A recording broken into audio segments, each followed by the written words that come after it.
Every who down in Who Newville liked the holidays a ton. But where to get great prices on gifts, they had no idea. None. They searched and they searched for great gifts under $25. Gifts for spouses and friends and even their toddlers. When suddenly one who shouted, Walmart has what you want, knowing they have Lego, Tree Hut, and low prices to flaunt. So they enjoy the holiday season as who's often do. Cheering and shouting, Walmart has incredible gifts. Who knew? Find gifts they'll love under $25 at Walmart.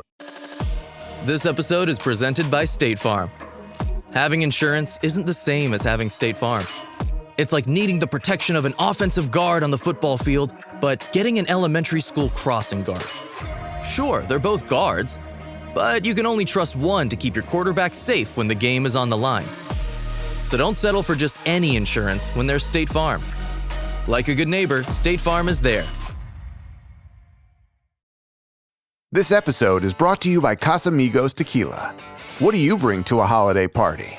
Simple, a bottle of Casamigos. Because nothing gets the party started like a Casamigos margarita, which isn't just for summer. In fact, it's the perfect pour all year round. Casamigos is the gift that always feels right, because anything goes with my Casamigos. Please drink responsibly. Imported by Casamigos Spirits Company, White Plains, New York. Casamigos Tequila, 40% alcohol by volume.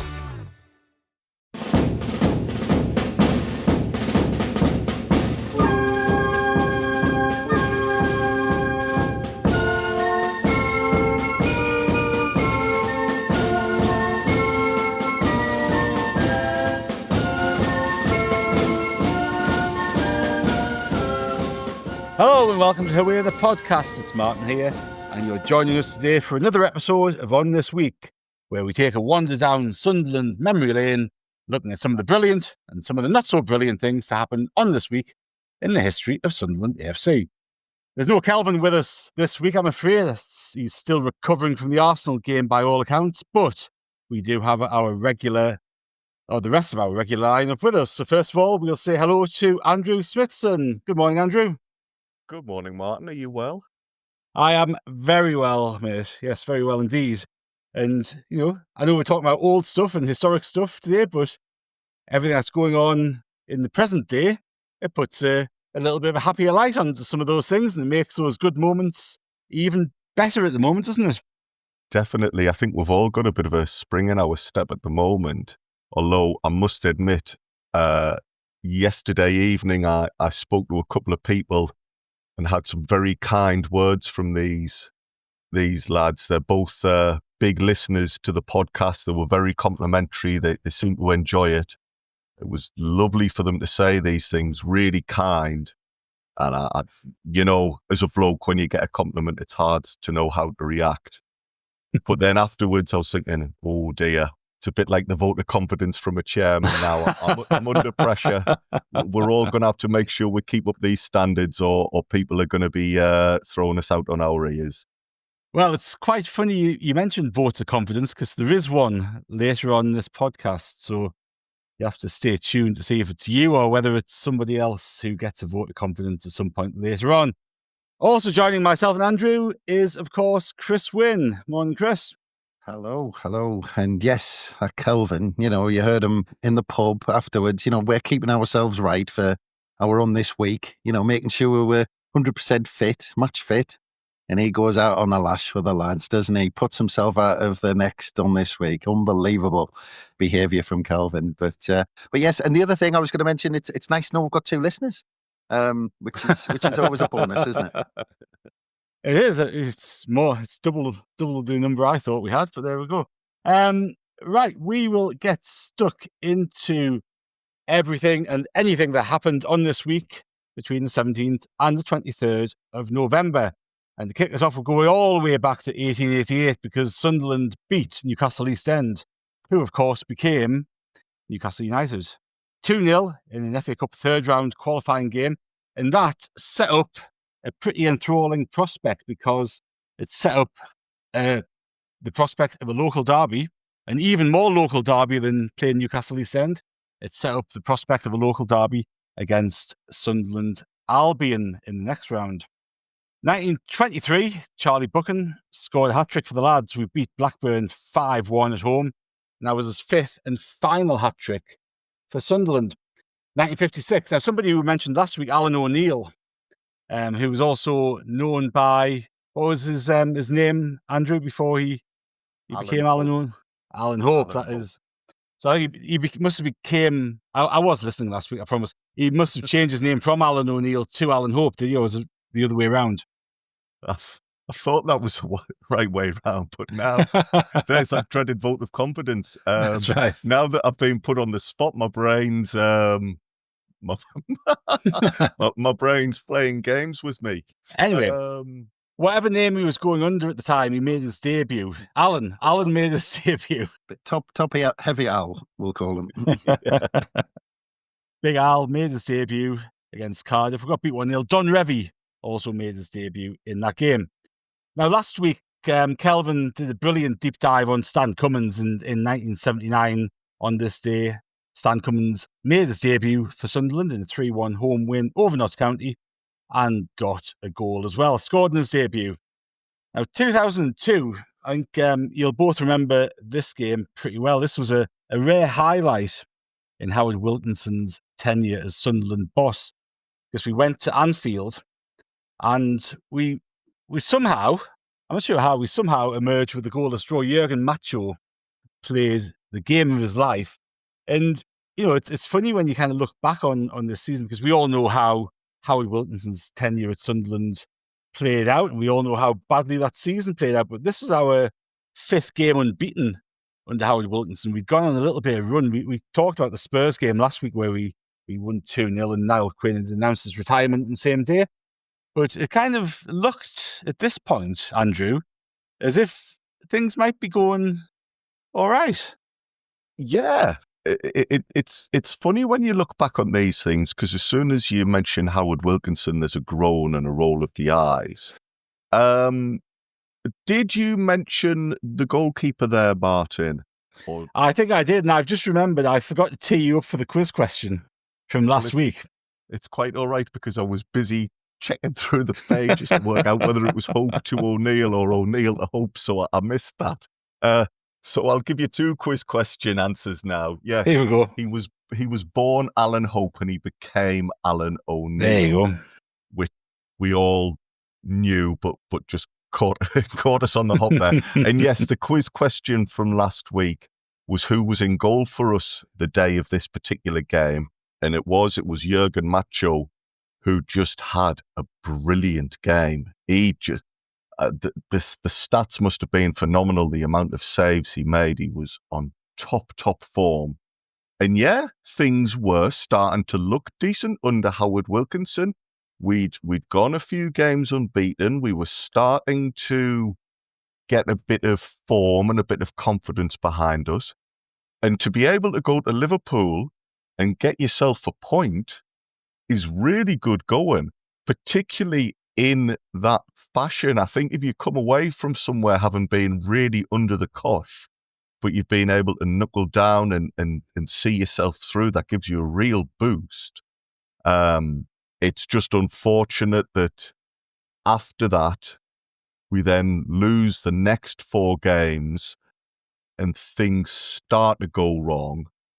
Funnily enough, I don't know if either of you remember this game, lads. The next time we won was at home to Liverpool, when Michael Proctor, who is now a coach at Sunderland, scored like a really fluky winner. Do you remember that, boys? It was kind of like he had a swing and a miss. He powered it into the bottom corner. Come on. Yes. Rocketed it into the bottom corner.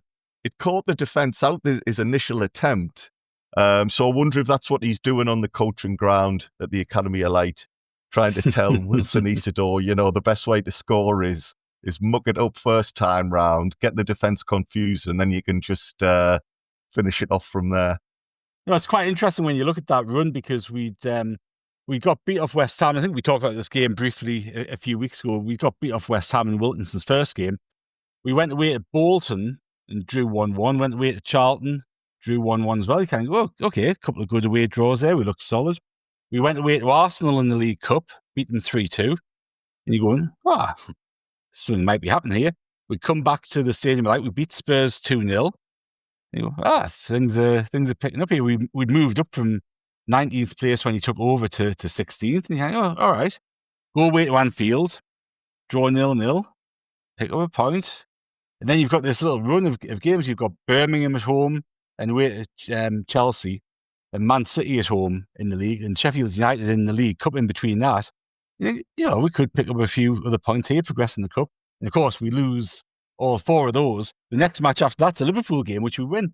Liverpool finished 5th that season, and we took 4 points off them. We didn't take 4 points off anybody else that season. A fifth of our points were against Liverpool that season, who finished 5th.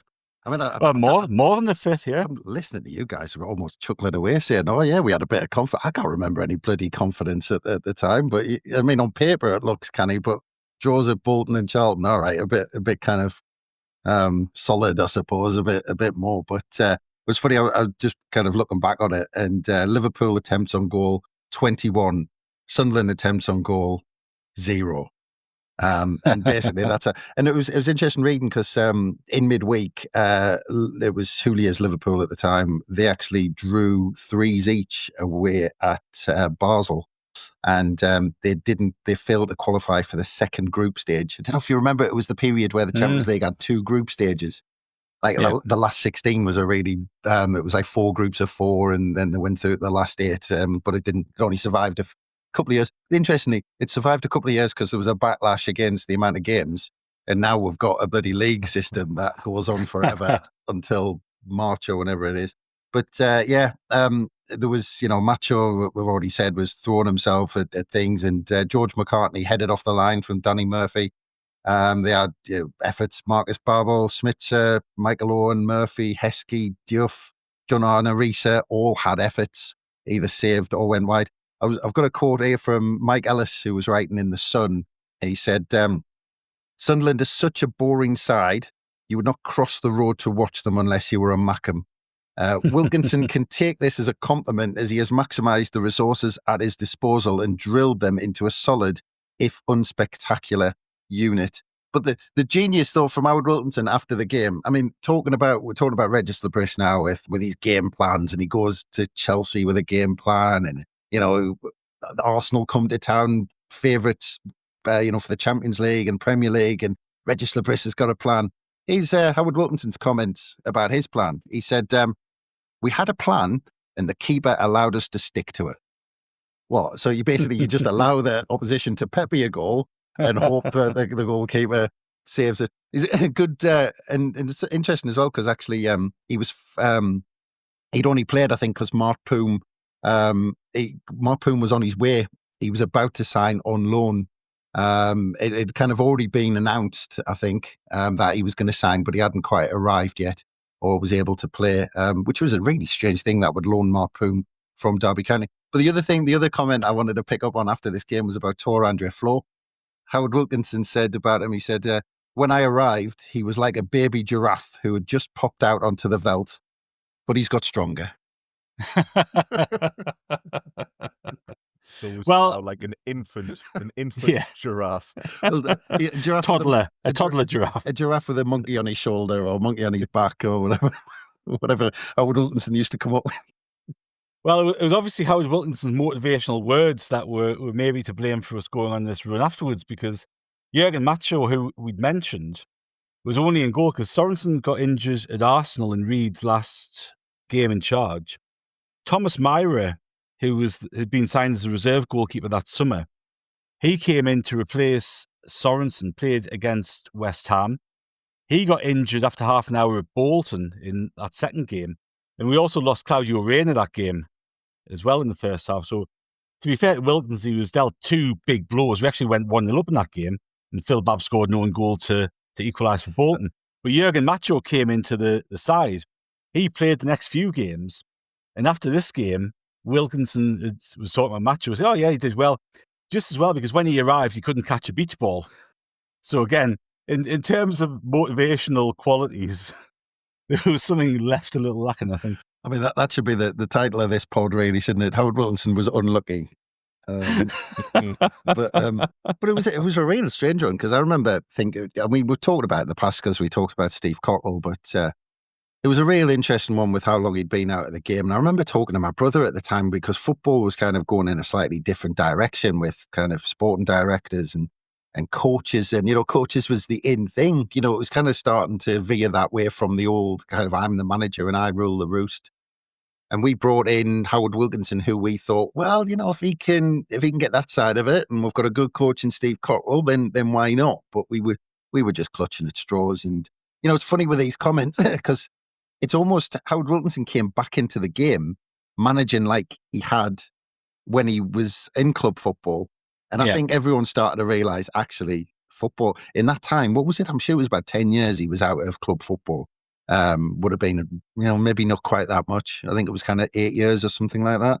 But, when he came back in, you can just tell that players were different. Football was different. Managers had to, I think only Alex Ferguson could have gotten away with that sort of stuff at the time because he ruled it in a different way. But Howard Wilson came back in, gave those comments, and people were kind of wincing at it. But it's telling, isn't it? Because I don't know if you remember, like I do, when Wilkinson was in charge of Sheffield Wednesday and then at Leeds, everybody kind of perceived him then as being a bit of a dinosaur. So you go fast forward 10 years, or whatever it was. I'm not sure what that makes a baby giraffe or a dinosaur. Another decade, but whatever it is, he was that. What was his name? He was because he was out the school of someone Hughes at the FA. Was it? Well, it was Charles Hughes, wasn't That's it, Charles Hughes. Who's obviously got a link with Sunderland. Yeah, and he was kind of out of that school coming through the FA, and but the other thing that screwed Howard Wilkinson up, I always remember that Leeds side, best in the country, last winners of the Football League, and then that summer, the back pass rule came in. And Leeds were completely lost. He didn't have a plan for it. He couldn't play football. They were completely lost. I think they had Chris White and Chris Fairclough at the back, brilliant defenders. But at the time, he thought, well, they don't have to play with the ball and just knock it back the keeper. It's funny you talk about the back pass rule, because if people did watch football when the back pass rule wasn't there, like I started watching football in the first however many years of going to matches, you could pass the ball back to the keeper. But you forget how it used to affect games. It was only last week I saw a clip of the last couple of minutes of the Denmark-Germany European Championship final from '92. And I encourage anybody to have a look for that online, because it's literally just back pass after back pass. Schmeichel will pick it up, have a look around, bounce the ball a couple of times, roll it out, pass. That was the driver. That was the driver behind it. And there was a famous clip. Have you seen the one with Graham Souness for Rangers, where the winning in the last couple of minutes in a European tie away from home somewhere. It looks freezing cold. I'm not sure where it was, but basically he got the ball he had the ball on the halfway line and just smashed it back to the keeper from the halfway line, looped it up, and the keeper just caught it. And then they ran back, collected the ball off him again, ran forward and booted it back again. Well, Liverpool used to be brilliant at it as well. Brilliant in inverted commas, by the way. But Liverpool were really good at actually maximising that in the late 80s as well, weren't they? With Alan Hansen just get the ball, pass it back to Grobbelaar and keep the ball, roll it back out again. Chris, you said there it looked freezing cold wherever this game was that Souness was playing. Excuse me. I mean, that could have easily been somewhere like Concert. It doesn't have to have been a top European venue. Well, it had the look of, one of those old style European balls, terraced kind of block of concrete that went round in a ball. It had that, and there was a racetrack around it. So I don't know, it could have been, some kind of non-league Scottish team or something like that. But actually, Martin, that Hughes link, Charlie Hughes, I'm not sure I've heard the Sunderland link before, unless I've missed. I'm sure. Am I making things up, or? No, I'm sure there was a Charles Hughes link. I'm going to have to get Google out now and have a... Well, whilst Martin looks at that, Chris, that reporter from the... was it The Sun? Yes, somehow. Yeah. If he was saying he wouldn't even cross the road to watch Sunderland play, God only knows how he coped with Howard Wilkinson's teams before the back pass rule came in. Because, it sounds pretty dreary watching that every week. Yeah. Mind, if it wins, I'm sure we'd all put up with it. But like you said, it took a while for kind of the real kind of hardship of the Howard Wilkinson era to kick in, because, like you said, it was only because we played Liverpool twice in the space of 3 weeks, maybe just over 3 weeks, home and away. And like you said, we got those 4 points off them. There was 3 defeats in between those 2 league games, and we got knocked out of the cup by Sheffield United. But then, we kind of, it wasn't until, I'm just looking now, it wasn't until the start of February where we kind of hit rock bottom in terms of the league table.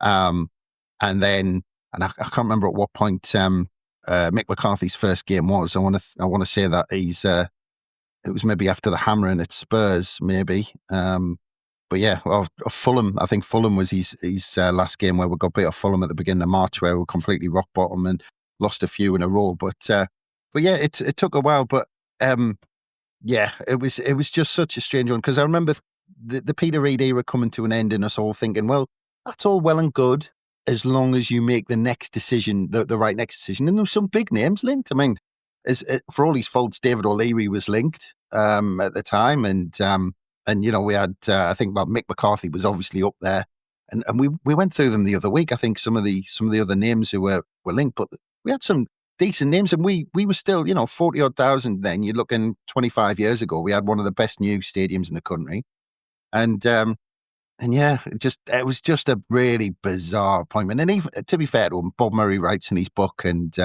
he's talked plenty about how we basically got that one wrong. But and there was when the bookies closed the book on him early, because I think they caught wind of some big money being placed on him. But yeah, it was just a really strange appointment, and it was a proper crossroads, and just got it wrong. Yeah, well, I mean, you're obviously right about us getting it wrong. I mean, there's no two ways about it. But you're right, we were an attractive proposition for managers at that point. And I wonder if perhaps you often get that new manager bounce, but if the manager keeps making comments like you can't catch a beach ball and you can't do this, you can't do that, after a while that grinds you down, and that takes away that initial boost, doesn't it? Yeah. Well, I mean, that's it. You look at the attendances, and even when we're on that really bad run and we're kind of on 19 points and we're virtually relegated, the last few home games, you're looking at 40,000, 45 against the Mags, 36 against West Brom, 40 against Chelsea, 42 against Bolton, 42 against Middlesbrough, and that's when we're just getting humped every week. And even the Charlton game where we scored 2 own goals, 36,000. But this is the thing. This is the weird thing when you look back at that season. It's like, I think the club was still in a decent position. But, in Premier League team, we had a half-decent squad, and all it needed was a good manager to go in and take them by the scruff of the neck. But we almost gave up. We almost thought, we're back to the Championship now. Let's go back. It was a really strange feeling, like, well, we've had our time. Right, we need to go back to our place now. Back down in the second tier. But yeah, it was just an odd thing that it was like we're getting ourselves in a good position, and the club could have still been turned around at that point. I think it all wasn't lost when Peter Reid got sacked. I thought that was the pivot to turn around, and that squad was good enough to stay up. And we're bringing in players like Mark Poom, brilliant goalkeeper, and it just needed the right appointment at that point. And like I said, it just had a feeling like we just gave up on everything at the time. I have to clarify myself here. So I got my Charlies mixed up from the FA, because Charles Alcock is obviously very famously linked with Sunderland. Charles Hughes, I can't find any connection with Sunderland, so there you go. But he liked the long ball. Howard Wilkinson liked the long ball. We can make a very tenuous link. Well, that's it. I was surprised when you said it, Martin, because Sunderland are known for our total football. Our sexy football across the ages, across the decades. So I would have been surprised. Martin, I'll save you. I'm quite sure the Hughes family used to holiday at Roker and Seaburn every summer. That's the one. That's what the link was. That's what I'm thinking about. Thank you very much, Andrew. I always knew I liked you. November the 18th, we will move on to 1978. Now, Sunderland played Brighton at Roker Park. It was Dave Merrington in charge of Sunderland. Alan Mullery was in the dugout for Brighton. Sunderland won 2-1. Gary Rowell opened the scoring, and a late Jeff Clark goal on 85 minutes secured the win. Now, in the year 2000, November the 18th, something very good happened. Anyone want to hazard a guess? We beat the Mags, didn't we? With a very typical scoreline. We did beat the Mags. For some reason, we always seem to win 2-1 around this time, didn't we? And this was a game where Don Hutchison scored, Quinny got a goal, and Tommy Sorensen saved after Niall Quinn had committed a foul in the box from a certain Match of the Day pundit who seemed to like Sunderland last week, so we can give him that. But yes, Alan Shearer missed a penalty, and Sorensen secured our second successive 2-1 win at the council-owned St James's Park. 2001, Sunderland beat Leeds 2-0 at Stadium of Light. Julio Arca and Kevin Phillips got the goals. In 2006, Colchester made the first ever visit to Wearside, which I was surprised about when you look at that we'd managed to go all of that time apparently without facing them in the league. Need to look that up, actually, to double check that, because it seems quite an odd thing to go so far, doesn't it? But 2 goals from Stephen Elliott and 1 from David Connolly. That was his first goal for Sunderland. Gave us a 3-1 win. 2012, we beat Fulham 3-1 away from home. Stephen Fletcher, Carlos Quella, and Stefan Sessegnon getting the goals. And in 2017, this is probably the worst display of goalkeeping ever seen at the Stadium Light, I think, from both goalkeepers. It was a year for it, though, wasn't it? It was we had a year for it, definitely. Yeah, well, yeah, but it just seemed like this whole season revolved around bad goalkeeping. I mean, there was a lot more going on. Don't get us wrong, but there was a few other factors, wasn't there? But yeah, I mean, and then the kind of frustrating thing about it, I don't think Robin Reuter almost, for me, slightly got dragged into the kind of whirlpool that was bad goalkeeping that season, because I think he had something. He wasn't fantastic. He wasn't he wasn't a brilliant goalkeeper, but I do think he was an okay goalkeeper. But he just got dragged into all the crap that was going on, and he came down to a level I don't think he's ever been before or has ever been since. He's probably been a decent. It'd be interesting.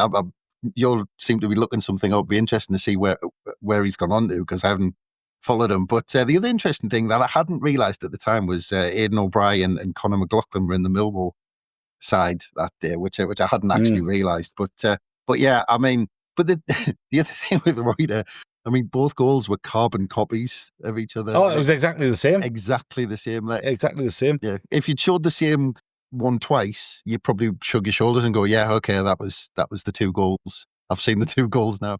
But yeah, it reminded me. Sorry, just go off on a slight tangent. It was one day when I was a student in Leeds, and we were drinking in the Headingley taps, and there was I'm sure it was a Liverpool versus Coventry game on, and who was it? Hadji, the fella who used to play for Coventry, scored a brilliant goal, and we're going, "Oh, geez, that's a great goal!"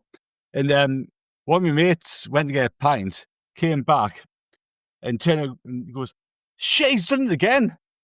And of course, it was a replay. But that was very much like that free kick situation for Millwall, because it was like, it's happened again. And I was watching on TV, obviously being over here, and I was like, have they just played another replay? Because it was such a similar goal and mistake. It was quite bizarre. But wasn't Hadji the guy who snapped Colin Healy in half? Ooh. There was a really bad tackle at Coventry. It was, and I'm sure he didn't even get sent off. I'm sure it was like a yellow card, and we were going absolutely crazy about it, because he just basically snapped his ankle. And but I might have been wrong. I'm sure it was Hadji, but yeah, Safri, Yusuf Safri. Right. Okay. I tell you what, Martin, you're earning your coin today. All of this additional research we're making. Some of it's of my own making, mind. Let's face it. Because they had a few in their squad. They had what was his name, Chipo, at the time. Yeah, that's right. Yeah. And they had Hadji, and they had that Safri, and they went a bit crazy with. I think there were a couple of Moroccans and stuff. So they went crazy at the time, spending money. But this game, and it's funny because Jordan Archer in goal for Millwall thought, "Oh well, I best join in." I'm feeling I'm feeling a bit left out. I'm on the comedy front. That everyone's just kind of And it got to that point, weirdly, and it was still early because Robbie Stockdale was in charge. So it was kind of, on that kind of cusp where we thinking, oh, well, who are going to get in to turn this around? But it was weird because I think at that point, and the other thing, I'm sure Coleman was in the stands. I'm sure it had kind of No. So Kit Simons was in the stands, right? So this was a thing which I think tells you everything about the state of the club at that point, because the deal had been agreed for Coleman to come, right? Kit Simons was in the stands watching the game. And the reason Chris Coleman wasn't in the dugout or wasn't in the stands was because he had to turn on the Christmas lights in Wales that night. And can you imagine now offering somebody the job, goes, oh, but I can't start till Monday because I've got the Christmas lights to turn on? Yeah. You'd be like, get out of here, man. Yeah. And because actually, there was a bit on Netflix, which we'll kind of avoid if you want, but there was a bit on that where, because in this game, Johnny Williams, because they were pinning their hopes on Johnny Williams being there because they had him with Wales. 16 minutes into this game, he's crocked, comes off, and Kit Simons, before they've even taken over, is like, oh, God. 16 minutes into a game he's watching before they take over, they think the world has ended. I mean, again, if that doesn't tell you something, I don't know what does. Well, this was also the game, wasn't it? Because Duncan Watmore did his cruciate again in the same game. And then, if I'm remembering this correctly, didn't Callum McManaman, weren't we 2-1 up and McManaman got sent off for handball in the ball?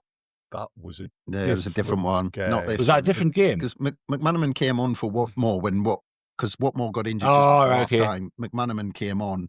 But yeah, so before half time, Johnny Williams has gone off injured long term, pretty much, because it was his shoulder, because his shoulder had completely dislocated, hadn't it? He was kind of carrying it off. And then Watmore did his cruciates just before half time. So Kit Simons thinking, right, it's all over before we've even taken the job. And watching the goalkeeper, I mean, and this is the thing, you're watching Robin Reuter make those two mistakes and you're thinking, right, give Lee Camp a call. I can fully understand why Martin's thinking that was the game where McManaman got himself sent off. That was just a different shit show that season. You know what I mean? You're just merging the various absolute howlers. But I don't even know if I want to admit this. This was a dreadful season. Having said that, the Millwall game, those two goals, the people around me weren't even angry.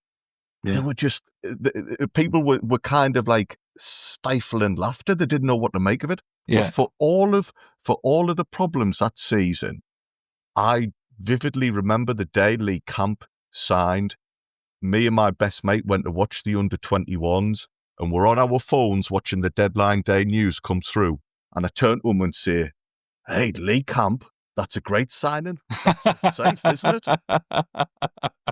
Famous last word. So for all of those wrongs, all we were, a bit like Kelvin, all we were was a competent goalkeeper away from staying up.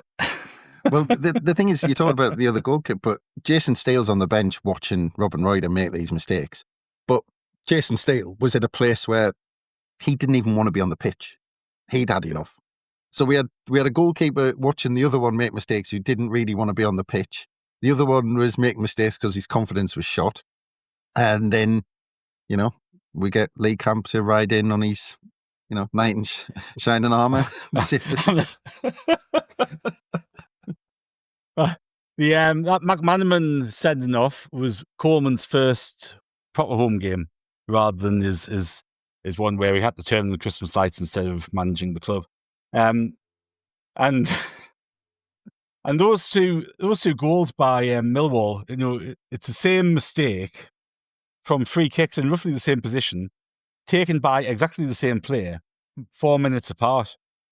It's like, if anything's going to typify that season for Sunderland, it was encapsulated in those 4 minutes, because it was just bloody, as you say, Andrew, it was comical. It wasn't even like going, this is absolutely shite. It was just comical. And fortunately, we can laugh about it now, can't we? I'm only laughing to hide the tears, to be fair. Well, there's a fine line often, isn't there? But also on November the 18th, In 1989, Sunderland moved up to 4th place in the 2nd Division with a game and a win over Plymouth Argyle, Andrew. Yeah, that's some turnaround. We just been speaking there about probably the worst season I've ever endured as a Sunderland fan. But 1989-90 was when it all began for me. I went to my first game that season, and we ended it by getting promoted. So I always look back at this period with really fond memories. That was a good time to be a Sunderland fan, and things were going well for us. As you say, we were playing Plymouth Argyle on that day. Paul Bracewell was due to start, but he broke down in training the day before, so Brian Atkinson came into the side. We also had a few other more senior players returning. Tim Carter was back, Paul Hardiman, Colin Pascoe and Eric Gates. They're all recalled, having sat out a midweek game against Port Vale in the Zenith Data Systems Cup. We were talking recently, weren't we, Chris, about all the weird and wonderful competition names we've taken place. We've competed in, and yeah, we lost in the ZTS competition at home to Port Vale. Dennis Smith had mixed his side up for that one, but then with us being back in league action, he's brought some of the big guns back. So to start against Plymouth, we had Tim Carter in goal. Across the back was Ruben Agbula, Gary Bennett, Richard Ord and Paul Hardiman. Midfield was Gary Hours, Brian Atkinson, as I say, Gordon Armstrong and Colin Pascoe. And up front was our favourites, the G-Force, Marco Gabbiadini and Eric Gates. And as I say, this was a time, lads, this was all new to me. I was just falling in love with Sunderland, and all of these names resonate with me. I remember them all vividly. On the bench, Kieran Brady, we'll come to him shortly. And the other person on the bench was Thomas Hauser, who had just got married on the Thursday. So it must be an anniversary for the Hausers this week. And after wishing your parents a happy anniversary last time, Martin, That's right. we all wish Thomas and his family the best. Yeah, that was our team. We were going up against Plymouth Argyle, who, to be fair, had been doing okay. They were pretty poor the season before, but were improving. They'd won their last 3 away games, so that's good form as you're coming up to Roker Park. Their manager was Ken Brown. Do you remember that name at all, gents? I do, indeed, because he was in charge of Norwich in 1985, wasn't he? He was, sadly. So yeah, we had a bit of history with Ken Brown. His assistant was somebody we speak about a lot on this pod, was Martin Harvey, who, as we know, when he left Sunderland, he moved down to Plymouth and got involved in their coaching setup.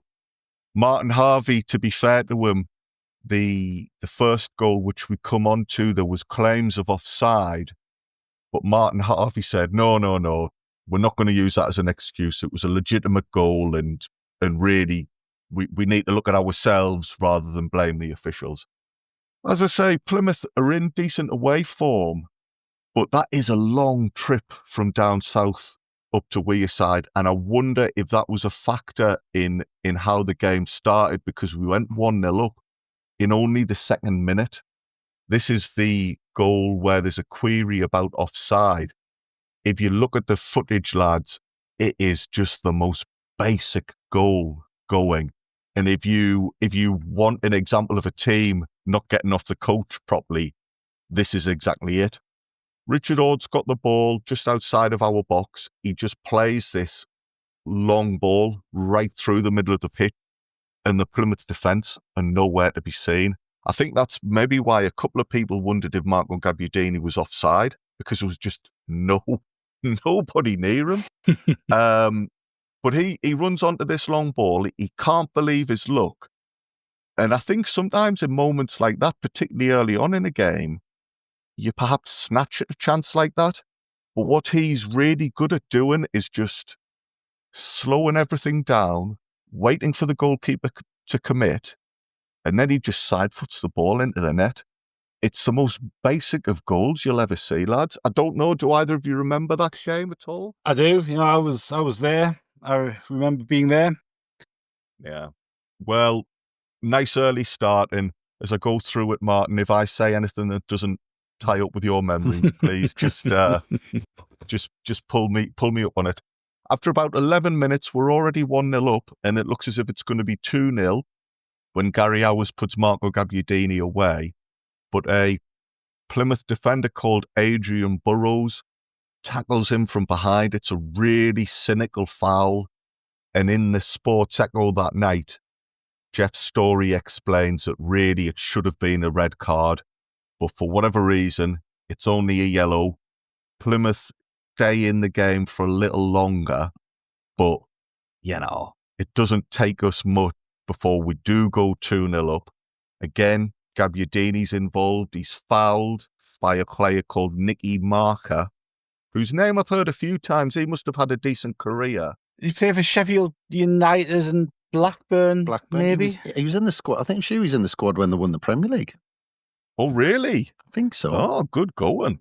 Well, there's me saying he must have had a decent career. And now I find out he's a Premier League winner. So he must have been better than average. But yeah, he fouled Gabbiadini right in front of the clock stand. Gordon Armstrong takes the free kick, swings it in. Again, it's quite a simple goal to look at, but it's high quality because it needs... But Andrew, honestly, me and Martin have done this season before, really looked into it quite closely. And you end up seeing it for every single goal we score. It's like, get the ball into Gates, right? Where's Marco? Over the top or through the middle or past the defender. Or you give it to Marco and he scares the life out of defenders by running at them and he just smashes it in. And you just think, you watch the review of this season and you just think, God, football's so easy, isn't it? But you know what? There's a point here, right? At this time, obviously there wasn't a great deal of football coverage on TV, right? Yeah, you used to get a match, a first division game on a Sunday. That was your only football on TV for a Sunday. Sunderland, for a couple of seasons at least, around this time, didn't even allow the local TV companies to broadcast any of the goals. So other teams are relying on a scout going to the match, writing up a report. You haven't got the internet yet. You've got a bit of paper with a scouting report on.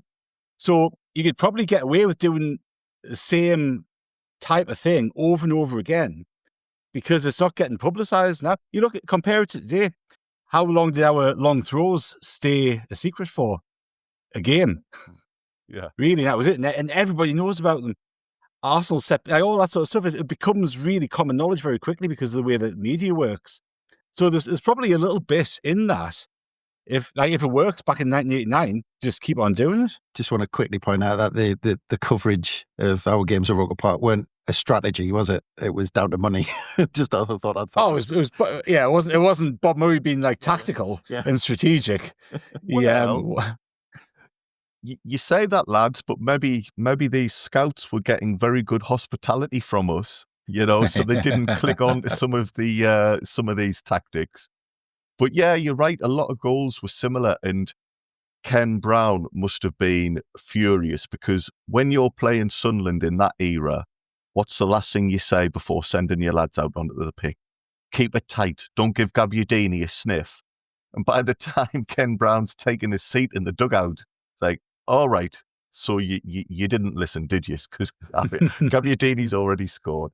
But yeah, Gabbiadini was involved in so many of our goals, and he'd won the free kick that eventually led us to going 2-0 up. Armstrong takes a free kick. He swings in a beautiful ball. Gary Hours times his run to perfection, doesn't have to jump. He just meets the ball, heads it into the goal, runs off. Obviously, he's over the moon with his finish. But it does look on the footage. It's not Route 1 in that it's like uncultured. It's just so straightforward, and Plymouth must be thinking, how the hell have we conceded that? It's really not good. So there we are. We're 2-0 up. Plymouth do get back into things before half-time. They have a deft header from a striker called Greg Campbell. It's via another free kick.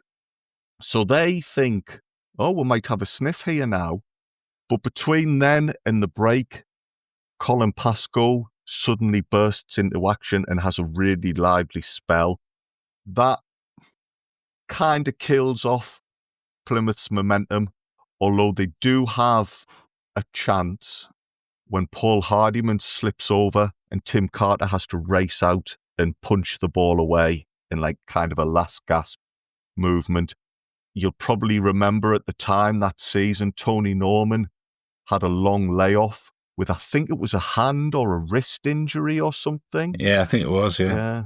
But give him his dues, Carter was getting an extended run in the league team and was doing well. And I actually think, from memory, that was a clash with Don Goodman at the Hawthorns. Yeah, I think you're right. Yeah, I think Don Goodman crocked him that season at the That rings Hawthorns. a bell. Sorry, Yeah. just No, popped in my head there. Good knowledge. But yeah, as I say, Carter was in the team because of this issue, and he was doing himself no harm at all. I mentioned Hardiman there slipping over before the break. I wonder if that was partially why he got taken off at half-time. It turns out he was struggling with a hamstring issue. So, maybe if you're not 100%, you are more likely to have a mistake or maybe lose your footing and slip over. Had that gone the other way and Plymouth had equalised, I think we would have been disappointed because we were the stronger team in the first half. However, we do need to change things up, and what Smith does is give Kieran debut, his Brady. Yeah, good old Kieran debut. It's easy for you to say. Exactly. Kieran Brady comes on for his debut. He's a lad we always talk about, and he had some brilliant performances that season. So this is a really big moment for him. He goes in an attacking position, and Gordon Armstrong is the one that drops into left back. We cope pretty well with the change though, because good old Mr. Debut is soon involved. He has a couple of runs down the wing. He's taken a couple of free kicks. Straight from the start, he's doing well. And if you're talking about scouting reports, I can't imagine anybody knew about Kieran Brady at that point. They didn't have the in-depth knowledge of youth and reserve teams then. No, that's so right. he is able to kind of catch Plymouth cold. He wins us a corner 5 minutes into the second half. And from that, we get our 2-goal advantage back. Can you remember this goal at all, Martin, or is it too deep in the recesses of your memory? You might have to jog my memory, mate. Yes. It's so hard to remember specifics. The corner comes in, and it starts a bit of pinball. Plymouth are only able to half clear it. It gets pushed out to the wing where Marco Gabbiadini is, funnily enough. During all of this in the corner, he's not in the middle of it. He's kind of taken a step back. He shows a really nice bit of skill and drops his shoulder to beat his defender. And then from the byline, crosses the ball in and returns the compliment for Richard Ord, because it's Ordy who's there to just head in the ball. That's his 3rd goal in Sunderland colours. And he runs off just full of like youthful joy and exuberance. It's so nice to see when like a local lad scores for the team he supports. Yeah. And there's this look of, have I actually done that? Have I done that thing I've dreamt of for years? It's brilliant if you can find the end of season review video on YouTube. So for people who haven't watched that, the end of season review video is kind of like, it's got all of the players in a room together watching the highlights of the season, isn't it? So you get the players sort of commentating or commenting, and then taking the piss out of each other for various things that go on in the clips. And when Richard Ord does that celebration, all of the players in the room are absolutely wet themselves laughing, aren't they? And Dickie Ord's pissed himself laughing, but also looking a little bit embarrassed at his over exuberance. But it was fantastic.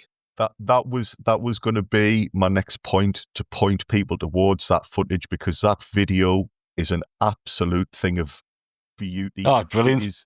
It is just full. Again, we're talking about TV coverage and how things were different. It's just jam-packed full of innocence, and Dennis Smith, when he's talking to camera, clearly reading off an auto cue, feeling so uncomfortable, and the production values are, I don't want to be mean, but yeah, the production values are different to what we'd expect. Of their time. Of their time, yes. There's just so much charm to that video, and like you say, seeing the players all together having the big crack on it's superb. As I say, this season has real fond memories for me, and part of it is that video, because I must have watched that video hundreds of times, and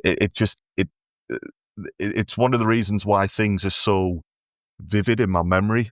So yeah, if you get a chance to sit and watch that on YouTube, you will not regret the hour spent doing that. It's great fun. With 3-1 up, Audie's had his celebration where he's run the length of the pitch, skipping with joy. So he's probably thinking, "Well, that's me knackered now. I'm out of breath." But for the rest of the game, we're in cruise control. We have a few chances, but we're not really needing to push too far. Plymouth give them their dues. They have a couple of chances.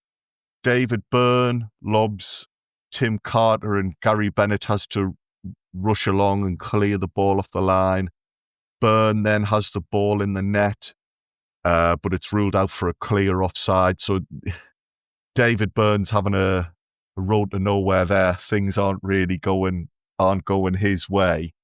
Another Plymouth player who doesn't have an enjoyable afternoon, John Brymacombe. That is a surname I'm unfamiliar with. I may not have pronounced that correctly, but he was at Plymouth for a couple of seasons. The rest of his career seemingly was spent in non-league. He got badly hurt in a collision midway through the second half. He got taken to hospital for x-rays, and thankfully it turned out to be a lot less serious than it first appeared. But Brown afterwards absolutely slaughters the St. John ambulance volunteers and refers to them as being a disgrace for their slow reaction to get onto the pitch with the stretcher. And you think, I can't think of many people who choose to go to war with the St. John ambulance lads and lasses. You know, the good people trying their best. That kind of stuck out a little bit to me, and I don't think Brown really did himself any favours by having a pop at them. But there you go. He decided to have a go. Maybe it was sour grapes because they'd been comfortably beaten. Gary Hours was man of the match. He'd turned 21 a month earlier. He did really well. And the other three players who got a lot of praise at full time were even younger than him. They were all teenagers. Richard Ord, debutant Kieran Brady, and Brian Atkinson all did fantastically well. Dennis Smith was over the moon with their performances, particularly how Richard Ord had played. And it's what you want to see, isn't it? You want to see youngsters coming into the team and doing well, don't you, lads? Brian Atkinson as well. You talk about him coming in for Paul Bracewell. He was brilliant when he first came in, but I think and it's funny because, again, this is in Dennis Smith's book, and I'm pretty sure he mixes them up because there's a few mistakes in Dennis Smith's book where I think the names get mixed up.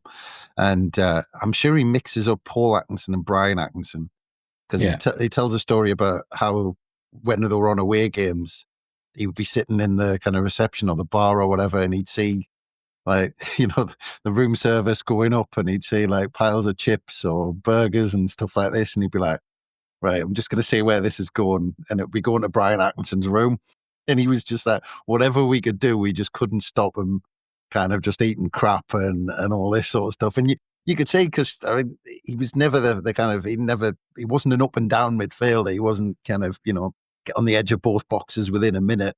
But God, he ended up, he put us through to an FA Cup final a couple of years later with a cross for John Burnett. And on the ball, he was brilliant. You know, he was so tidy on the ball. I remember not long after Dennis Smith got sacked, he came back with his Bristol City side, and we were getting beat 3-0 at the time. And he scored a screamer right in the top corner from about 30 yards. And yeah, I mean, he played. He was impressing in the first division in the year after this, and he was getting in the England under-21 squad, and he was absolutely brilliant. And Richard Ord was highly rated as well, getting in the England under-21 squad.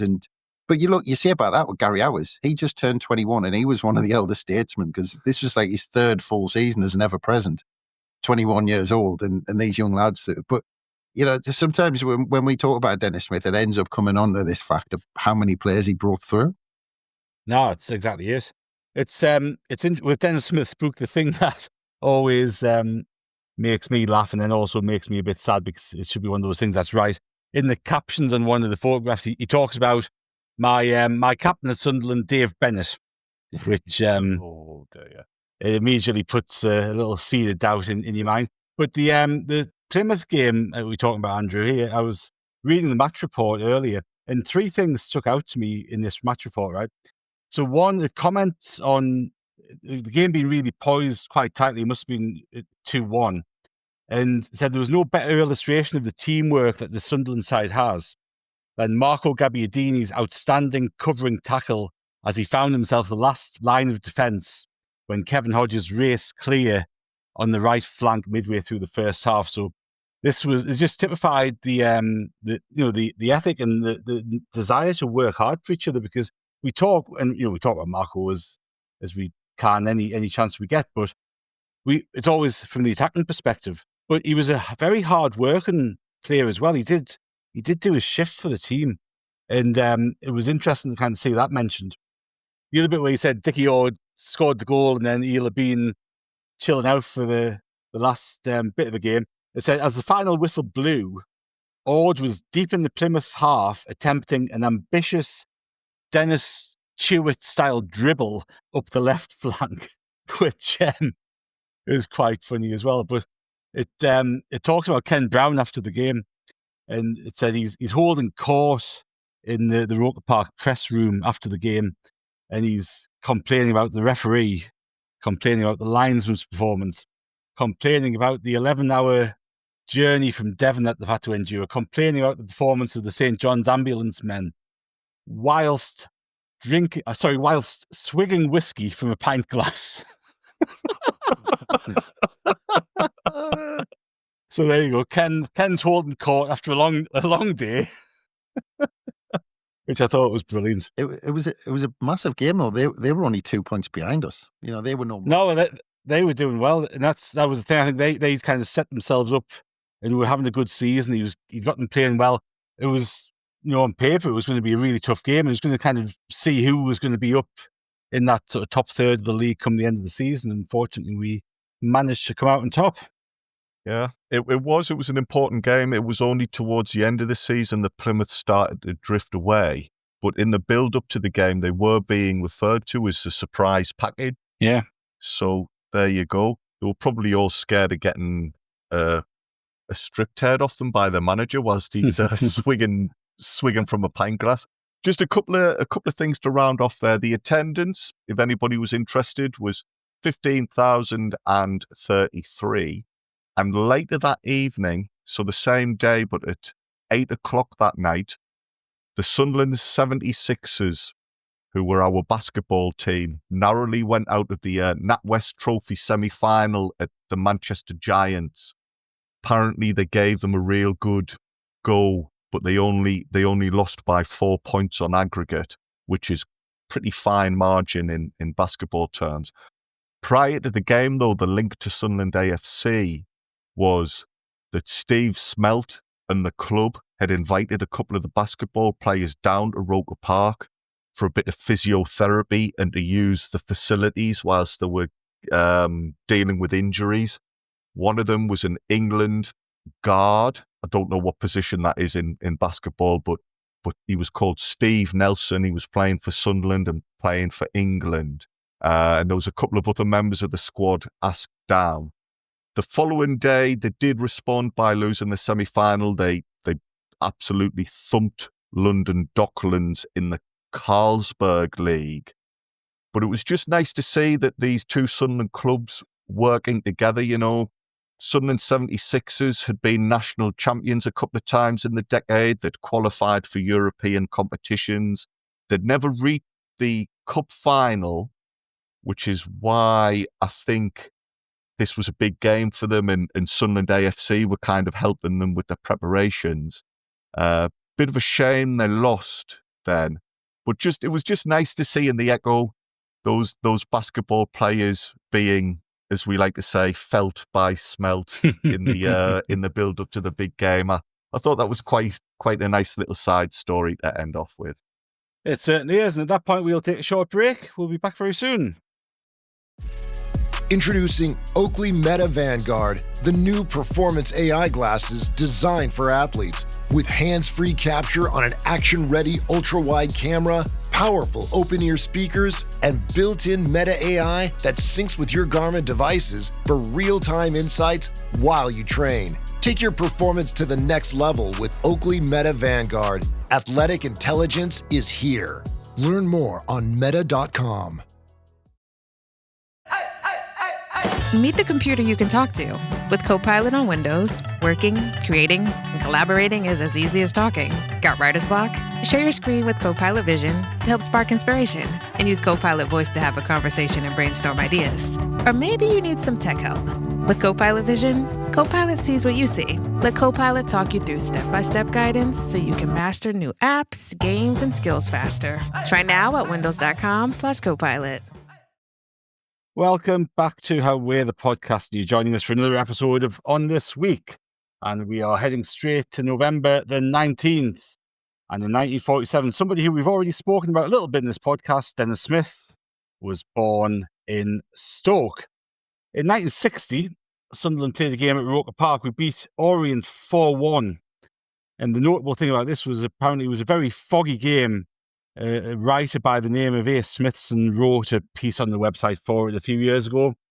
But goals came from Stan Anderson, 2 from Ian Lawther, and, fittingly, a goal from Ambrose Fogarty. In 1966, Sunderland won 4-3 at home against Burnley. Neil Martin got 1 goal, John O'Hare got a goal, and George Mulhall got a couple.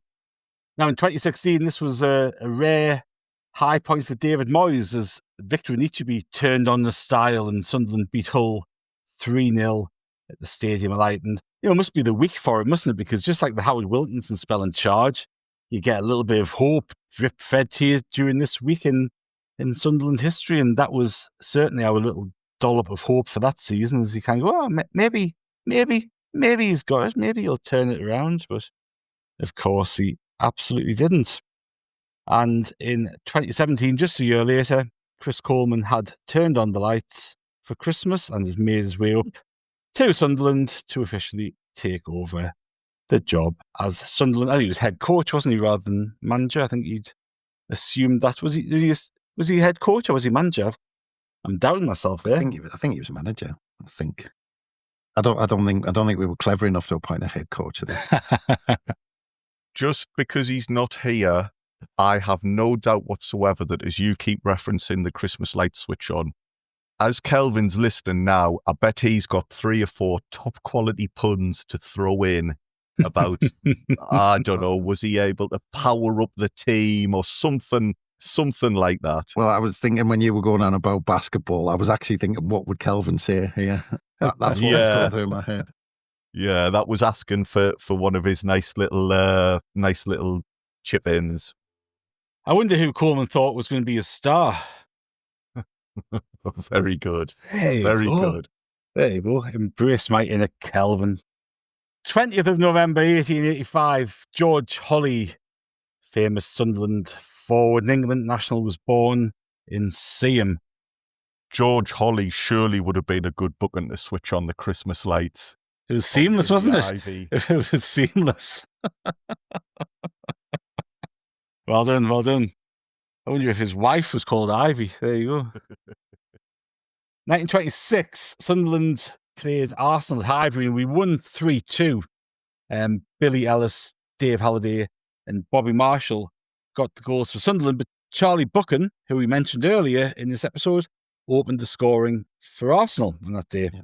Just really quickly, Martin. There's in the build up to that very quickly. There was a note on because it was at Highbury. It was in the Evening Dispatch. It almost sounded like they were giving some kind of tips for the racing. Because I don't know whether teams were like this back then, but it said in the Evening Dispatch, it said, the Arsenal also have not suffered defeat at home, having won 4 games and drawn 4. They appear to have a liking for soft ground, and there was considerable merit in their draw at Huddersfield last week. And then it said, on the other hand, the clever Sunderland forwards are seen at their best on good going. The turf tomorrow is certain to be yielding, and for this reason, the Arsenal a slight preference. So they based their whole prediction on how soft the pitch was going to be. Because apparently we were better on good going, and Arsenal forwards liked the soft stuff. So yeah, but yeah, it was strange. Do you think the regular reporter was off on leave? Yeah. And they've had to give the job to the racing comment, yeah. Yeah. Absolutely. Yeah, Sunderland will win by 2 lengths or something. But yeah, and then the summary again in the this was in the Athletic News for that game, a 3-2 win in 1926. It said Arsenal's home record, they had not been beaten at Highbury this season, was smirched by Sunderland in one of the best games one could wish to see.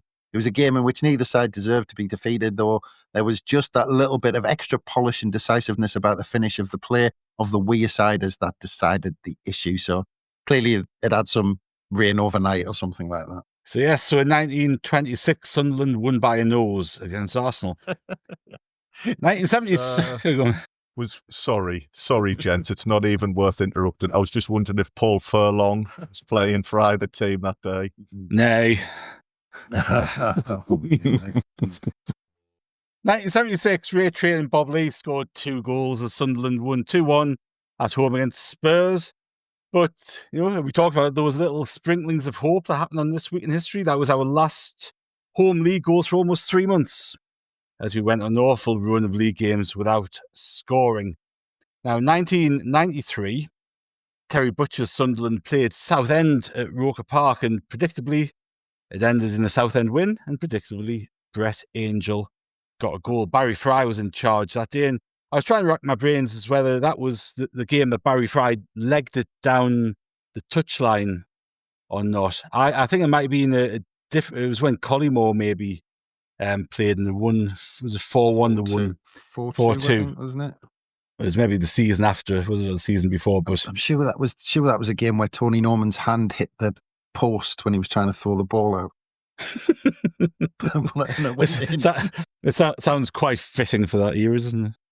Brett Angel, is he another one for the Christmas lights switch on? He'd be at the top of the tree, wouldn't he? He certainly would. This could have been your quiz, couldn't it?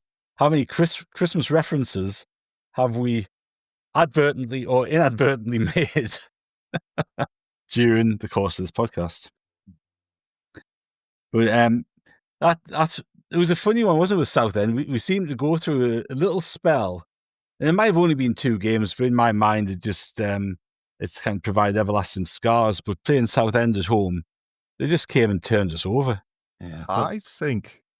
Go on, Chris. Well, I was just going to say. Well, after that game, there was the pressure was really on Butcher. There was a big protest outside of Roker Park after that game, and it said, Jeff Brown, I think, reported after the game that there was an emergency meeting called about an hour or 2 after the game, where Bob Murray summoned Terry Butcher to the boardroom, because there was, I think when there's chance of the manager, that's fine, but I think there was chance of the chairman out and the manager out, so there needed to be an emergency meeting.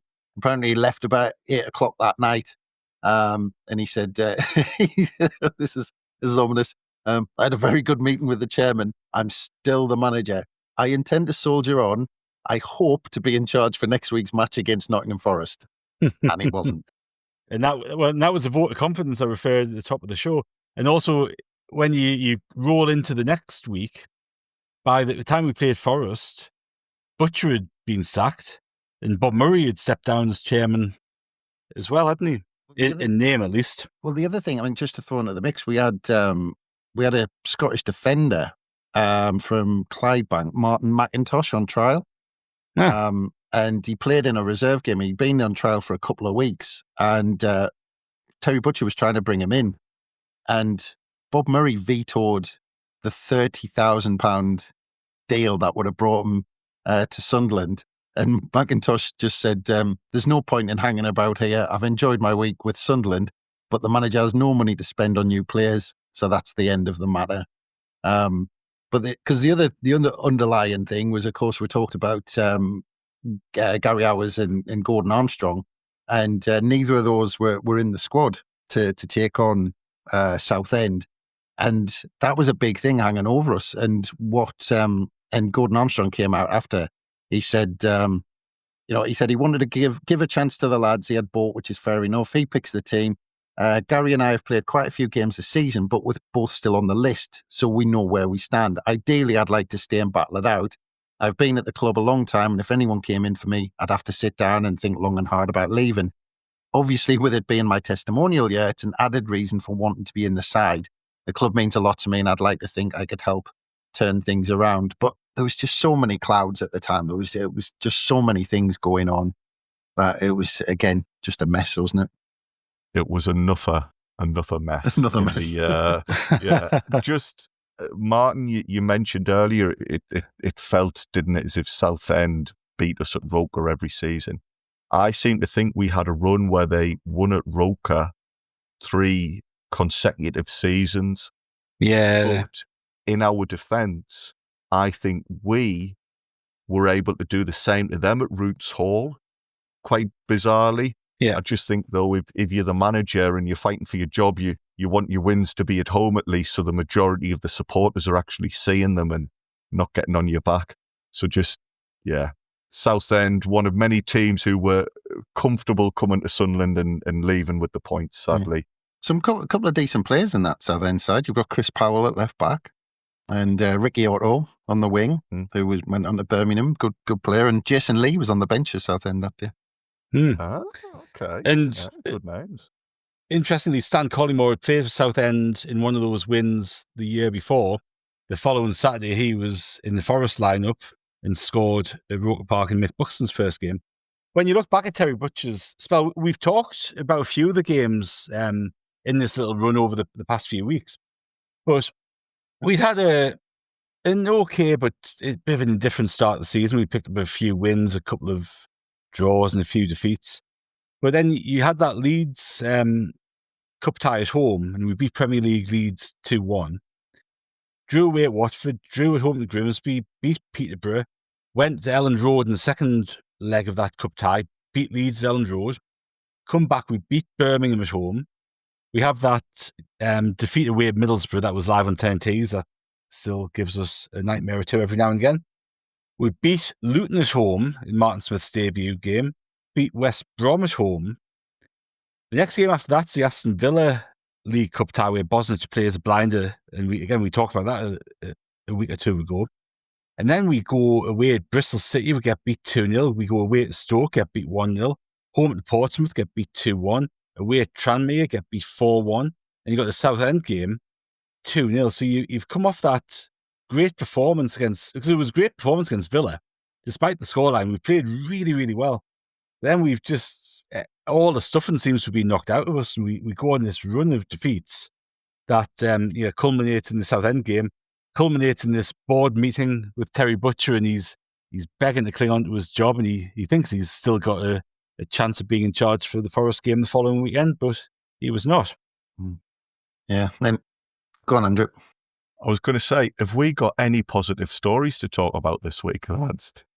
At the start, at the start of the go on, it's Chris. funny. Well, I was just about to say it's sacking season, November, isn't it? Of course, well, it is. At the start of the pod, and I will just remind everybody, we are 4th in the Premier League right now, so it's turned out good.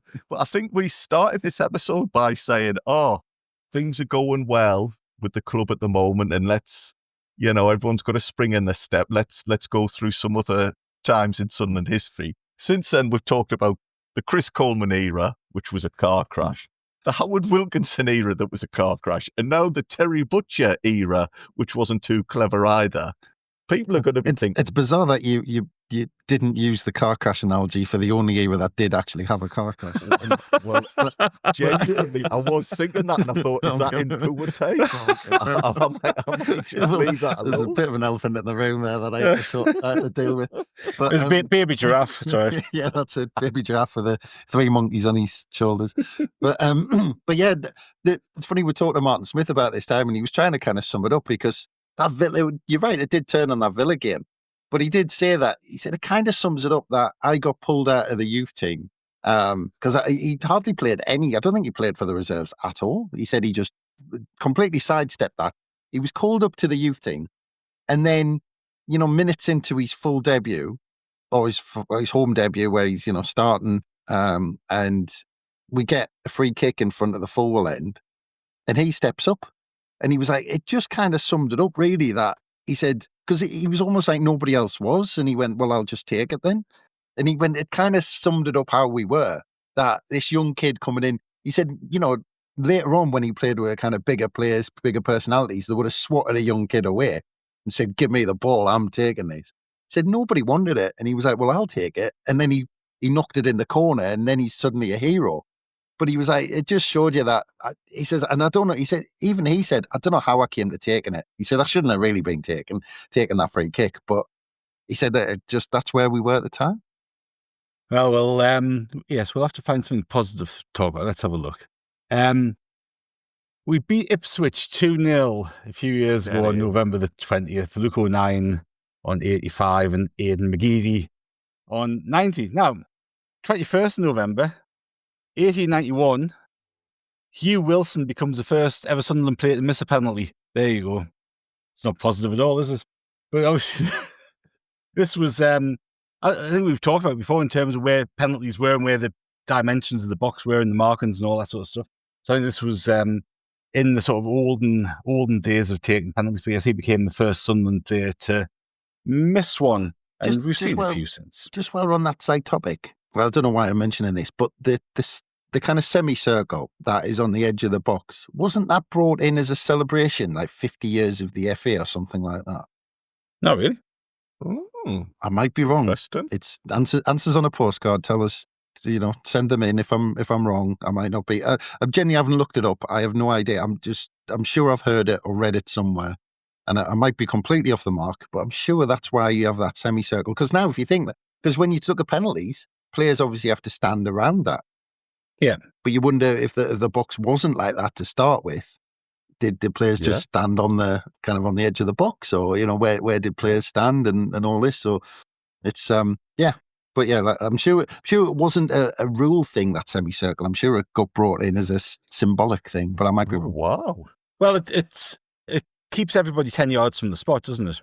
That's what it does now. Yeah. But whether it was designed to or not initially, I don't know. But talking about penalties, here's a couple of questions for you.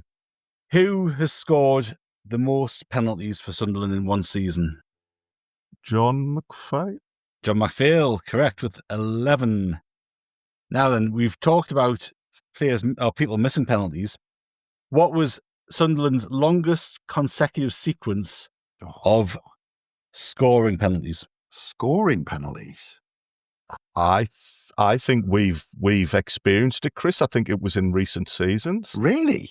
Scoring penalties? I think up until Gooch missed one in the League One, and I think it was a save, to be fair to him. I think is that right, Martin, or am I getting? You're very close. You're very close. Right. I wouldn't have said it was in a lifetime, so I'm completely wrong. So we scored 30 consecutive penalties. Seb Larsson missed one at Wolves in 2011, which I think was the game that, who was Steve Bruce's assistant? Eric Black. I think it was the game Eric Black was in charge before Martin O'Neill took over.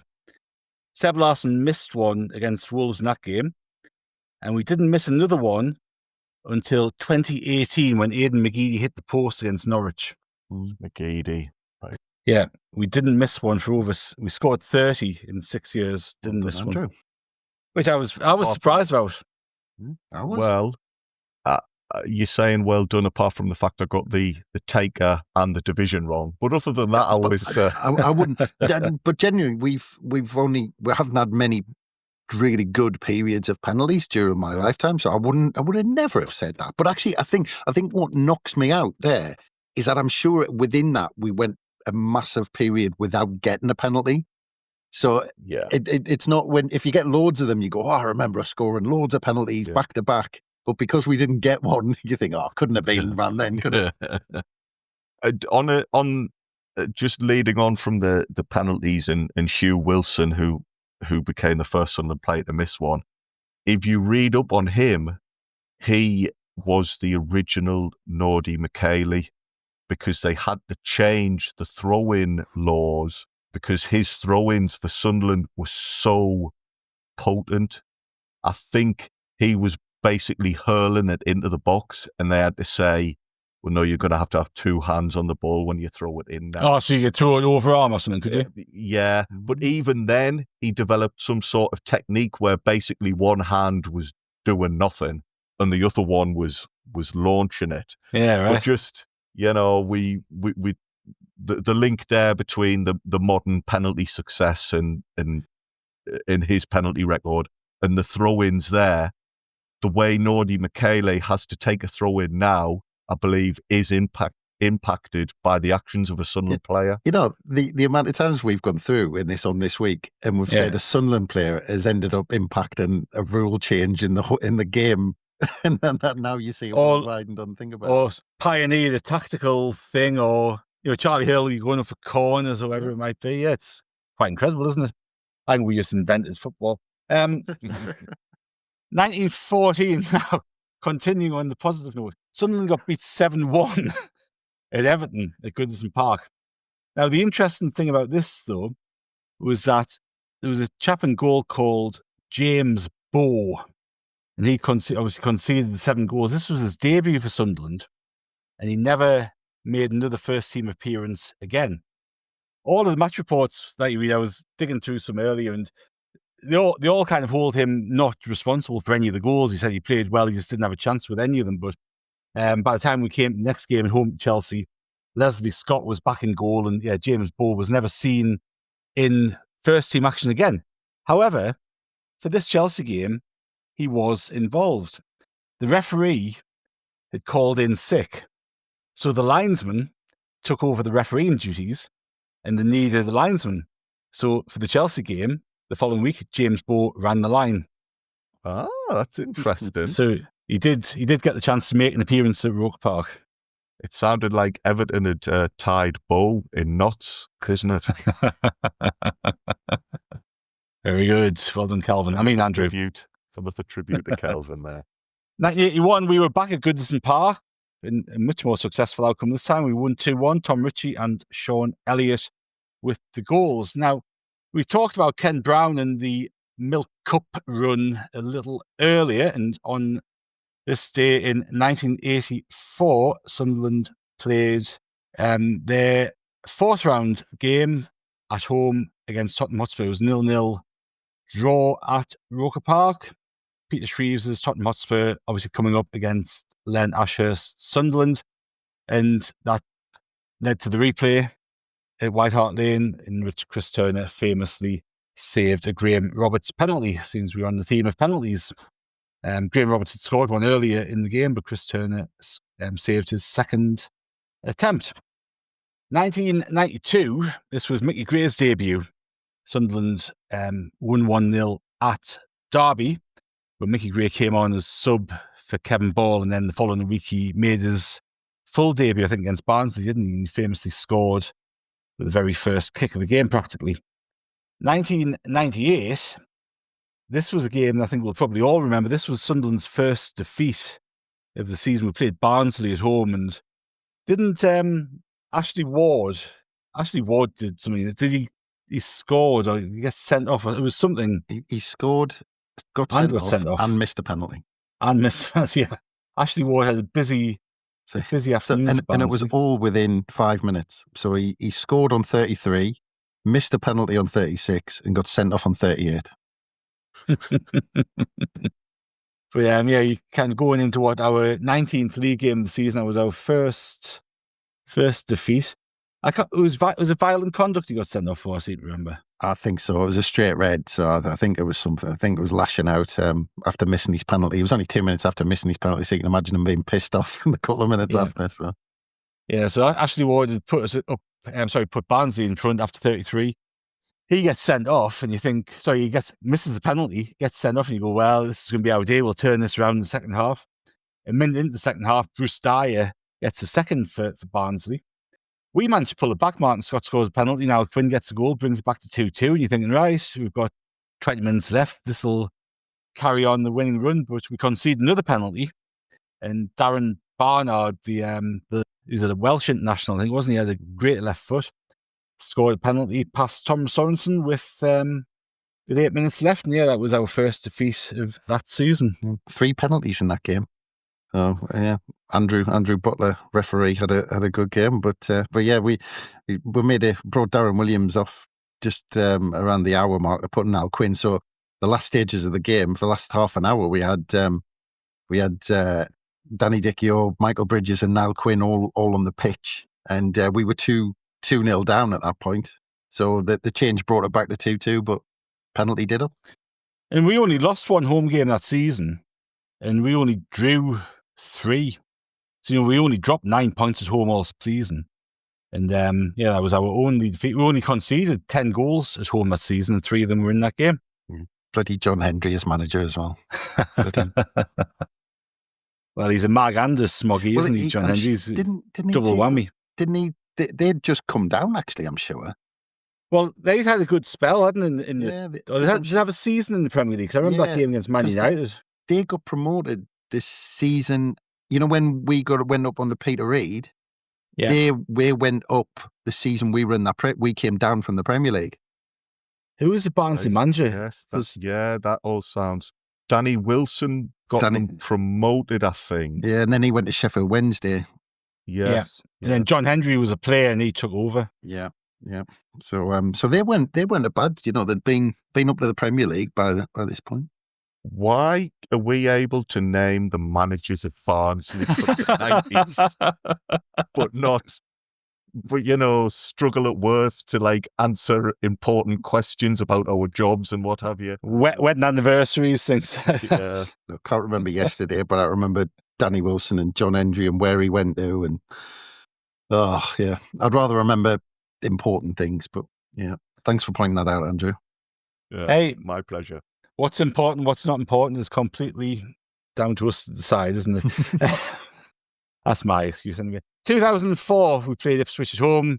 Stephen Elliott and Chris Brown scored in a 2-0 win. Darren Bent and Kelvin Davis. Keep mentioning Kelvin Davis a lot in these podcasts. I'm not sure why. This should have really been the Halloween episode, really, shouldn't it? I did suggest a Halloween Sunderland Shockers episode, but we might save that for next year. Week. Just a little bit late, just an injury time. 2009, this was a game that Andrew and I could remember very little about when we did our pre-Arsenal podcast, looking back at games that we played against Arsenal at the Stadium Light, because on this day, 21st of November 2009, we beat Arsenal 1-0 at home, with Darren Bent scoring a tap-in, as it turns out, to get us the win. And in 2020, we played Doncaster away, and I don't really like digging things out from League One years too much, but this was a 1-1 draw, but it was memorable because that was that goal. Remember that goal Grant Ledbetter scored from miles out, and he just rifled it in the top corner. I think that goal still deserves a mention because it was an absolute cracker from Grant Ledbetter. So, yeah, 2020 we drew 1-1 away at Doncaster. Now, you did say earlier it's been all negative on this podcast. We did briefly mention the 2-1 Derby win at St James's Park earlier in the pod. And November the 22nd, 1930, Sunderland got their biggest home win over Newcastle, 5-0. We are recording this on the 12th of November, so who knows what happens in the future. But a 5-0 win against the Mags, I think there'll be a few people going home pretty happy on that day. Bobby Gurney, you got a goal. You've redeemed yourself, Martin. There you go. Back Thank you very much. Positive train. And we'll continue the positivity because in 1958, Don Kitchenbrand scored. He scored 3 goals in a 4-0 win at Rotherham and Don Revie got the other goal, which was Don Revie's last game for Sunderland. But what was notable about Don Kitchenbrand's hat-trick? Ooh. Any guesses? I'm going to say the perfect hat trick, right foot, left foot, head. No? Nah. It was the first hat-trick ever scored by a Sunderland player outside the top flight. Okay, yeah. That There makes you go. sense. 1969, 2 second-half goals from Bruce Stuckey and, is it Ian Lathan? I think it was, is it Ian Lathan? John Lathan? John Lathan. John Lathan. It was John Lathan's home debut, that's right. Gave Sunderland a 2-2 draw with Southampton. And in 1975, we talked earlier about Sunderland getting beat off Barnsley in our first defeat of the season. 1975, we dropped our first home points of the season. We played Bristol Rovers and drew 1-1, which ended a 9-game winning run for Sunderland. And in 2010, we played Everton at home. We drew 2-2, and Danny Welbeck got 2 goals. We'll take a short break at that point, and we'll be back very soon. This episode is brought to you by Indeed. Stop waiting around for the perfect candidate. Instead, use Indeed sponsored jobs to find the right people with the right skills fast. It's a simple way to make sure your listing is the first candidates see. According to Indeed data, sponsored jobs have 4 times more applicants than non-sponsored jobs. So go build your dream team today with Indeed. Get a $75 sponsored job credit at Indeed.com/podcast. Terms and conditions apply. Hi, I'm here to pick up my son Milo. There's no Milo here. Who picked up my son from school? Streaming only on Peacock. I'm gonna need the name of everyone that could have a connection. You don't understand. It was just the 5 of us. So this was all planned. What are you gonna do? I will do whatever it takes to get my son back. I honestly didn't see this coming. These nice people killing each other. All Her Fault, a new series streaming now only on Peacock. Welcome back to How We're the Podcast, and you are joining us for another episode on this week. And we are going to delve into the goings-on of November the 23rd in the history of Sunderland. Now, just very quickly. Sorry, go on, mate. Sorry, you mentioned Danny Welbeck scoring 2. And that sounds like some kind of long-lost history 15 years ago. He's still knocking them in the Premier League. And people are still saying he should be called up to the England squad, and he's still knocking them in. But it does when you said that. Everton 2010. It sounds like a long time ago, and he's banging. Well, then it's it's 15 years ago, so it's a decent amount of time, isn't it? Yeah, but just when you said it, it just feels like we're doing some. It just feels like a long time ago. But it's unbelievable he's still doing it. But plenty of clubs will still take him. Well, I think we were interested in him in the summer, weren't we? I think there was probably something in those rumours that we were trying to get him at some point during the summer. I made an inquiry because he still does at the Premier League level. He can still score goals. He's proven this season. And score against the Mags. Just loan him for that game, and he can go back. In the days of old school month-long loans, you could bring him in, couldn't you, for December? Happy Christmas, there you go, bang. 1935. So Sunderland played Middlesbrough at home, and Rach Carter got both goals in a 2-1 win. 1951, a Scottish international halfback called George Aitken signed from Third Lanark for 20,000 quid. Third Lanark always sounds like a proper old-fashioned club, doesn't it? Well, I guess it's because it is. But whenever you see the name, it just it conjures black and white images in my mind, I have to say. 1964, Sunderland stayed at the top of Division 2 with a 2-1 win at Swansea Town, as they were then. Charlie Hurley and Nick Sharkey getting the goals. And in 1985, Eric Gates and Gary Bennett scored in a 2-1 win over Brighton at home. Again, a rare highlight for Laurie McMenemy. Again, there's a week of false hope and positivity, isn't it? Careful now, Martin. We have to be very careful what happens this week, don't we? We don't want to end up going down a Laurie McMenemy wormhole as well as everything else. We certainly don't. 2013. Now, we got beat away at Stoke 2-0. But you'll remember this game because Wes Brown got sent off after half an hour or so. for a brilliant tackle by Kevin Friend. And that kind of put the scuppers on that game, I think, didn't it? 2015, we played Crystal Palace away. Sam Allardyce was in charge of Sunderland. And Alan Pardew was in charge of Palace, and we won 1-0 with a Jermaine Defoe goal. And in 2024, we played Millwall away, so that was just last year. This was Aaron Connolly's only goal for Sunderland. And Milan Aleksic made his debut for the club. And I think he had a chance to win the game at the end, didn't he? He went through and he saw his shot saved by the goalkeeper. But that was Aaron Connolly's highlight of his spell at Sunderland, giving false hope to us that he might score a boatload and fire us to promotion, which he didn't do. He actually joined Millwall, didn't he? That was the funny thing about that. He scored his own goal for us against Millwall and went on to join Millwall later on that season. Well, we're done. That's the week. That's the week done. Wow. We need Kelvin. Good going, that. It is very good going, isn't it? I think we've shortchanged people this week. That's it. The Palace game you mentioned there that we won 1-0 with a Defoe goal. We had it. Well, we still do, actually. I think we've had a decent record at Selhurst Park. And if I'm getting my games right, I think that goal was from a horrific defensive error towards the end of the game that led to Defoe just running on in and just basically rolling it into the empty net. 10 minutes left. Right. Yeah. But we've had a couple of good results at Crystal Palace over the last few times we've played them.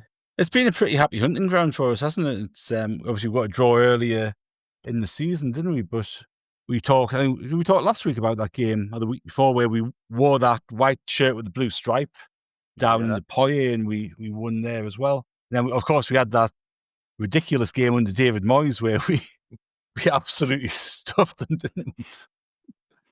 Yeah, we've had quite a lot of hope at Selhurst Park. So we have. It keeps building us up to think, actually, we're not bad when actually just everything's full and crumbling around us. I'm just having Is that house for anybody playing bad Sunderland manager bingo? Because that's David Moyes has been mentioned a couple of times. We've rattled off a few others. So if anybody's won the big prize, get in touch, please. Man, I think we probably cover most people most weeks, don't we? They all seem to get a mention.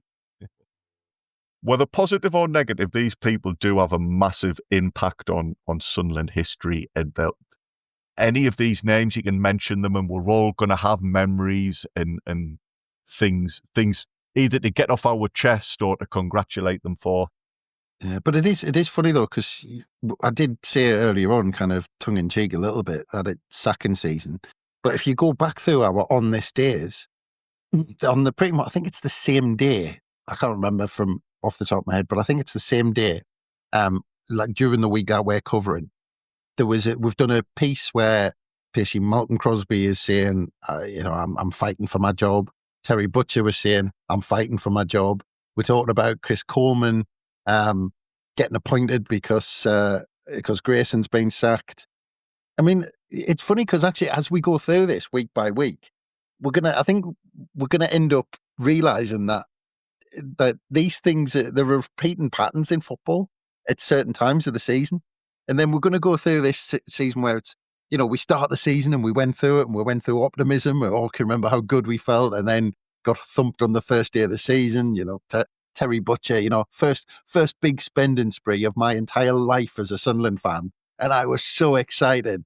And we get thumped 5-0 on the opening day at the baseball ground. But, you go through that and you go, can you remember how you felt before the opening day of the season? Can you remember being excited?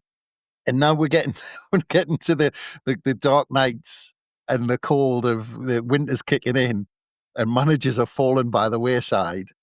And it's just a bizarre thing, isn't it? That we're going to start seeing these ebbs and flows and things that happen across the years, but the same things in the same week. Yeah. And like this season, managers being appointed, managers getting sacked, managers fight for their job. And this is the period. And I wonder as we go through the weeks how long this period lasts for, where we see managers getting sacked and changing, chopping and changing and things like that. And then we're going to get, I bet you we'll get into the Christmas period and we'll go, the games will be coming thick and fast. And, we'll play three games in, 4 days or whatever it is. But it is going to be interesting that we'll see how a season actually flows through like this by looking at basically every season in the same week. No, there's definitely some patterns to pick out, isn't there?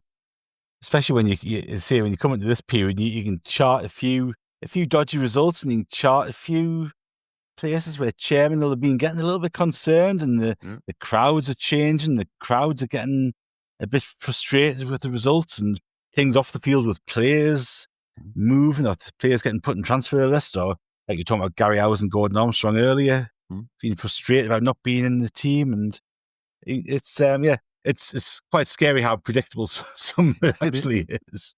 Who was it we played recently that had only had 7 managers in the last? Arsenal. I don't know. Was it Arsenal? I couldn't believe it when I looked at it, because I looked at it before I spoke to Amy Lawrence for the preview, because I was like, well, let's have a, because I was looking at it since Amy's been a fan, and Amy started going in 1977, so I was like, oh well, let's look at who was managers and all this sort of stuff, who was manager at the time, and then I was like, hang on, I'm going to count these. That had 7, and that's not including caretakers, 7 full proper managers and that was 48 seasons, I think. So basically 50 years that had 7 managers. And we've had 7 in the last 7 years-ish, give or take. That's unbelievable, isn't it? I mean, it's ridiculous. But I did ask, I was like, well, how much pride do you take in that? The Arsenal thing, because if you look at Arteta, I'm sure a lot of the big clubs would have pulled the trigger. But it's interesting because I was thinking about this with kind of Regis Debris, like, and actually you look at Daniel Farke and people like that at the minute, and we've talked so much today about managers getting sacked and replaced or under pressure. But it's funny when you've got a really good coach, a bad run of results doesn't make a good coach a bad coach. No, he's either talented or he's not, and a run of results doesn't change that. And you either say, well, no, we've got someone good in place and they are talented enough to turn it around, or you get someone specific for the situation you've got. But it's just so strange that, and it's this thing sometimes when a manager that gets a team promoted, it's the worst thing they could ever do sometimes. Like you had Mick McCarthy, who managed Ipswich in the Championship for like 10 years or whatever it was, something ridiculous. I mean, he was there forever when they were in the Championship. But if he'd get them promoted and they were bottom of the league, he would have gotten sacked. Well, it's like he did with us. Like, I still reckon that job McCarthy did, getting us promoted, is one of the best managerial jobs you'll see up until very recent times. But he goes up, isn't given any money to spend, then he's the scapegoat come January, February, when things are going complete tits up. Yeah. But it will be interesting as we go back through, and we've obviously touched on some obvious ones maybe today, but it will be interesting to go through, when you look back and you go, I mean, we talked about the Peter Reid one a couple of weeks back, or however long that was ago, but it's that, where did that decision stem from? How long did it go on for? How long was that decision building up for? What was the situation behind the scenes? Like, we're talking about Butcher, and there was a protest at Roker Park. Now, he was riding off the Villa game and the Leeds games, but once the protests start about the chanting for the chairman out, chairman's going to have, especially at that time when it was all on that one personality in terms of Bob Murray, and that was always the case at a club. And if you read like the Damn United, or the time when it was Sam Longson against Brian Clough at Derby County. It was personalities, wasn't it? It's not like a board like it is now, or a PLC, or however it's run now with shareholders. Back then, it was one person and another person. And if the chairman got grief, he went.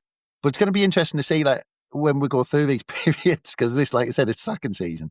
As we go through, was it justified? How long did it go on for? How long was the manager under pressure for?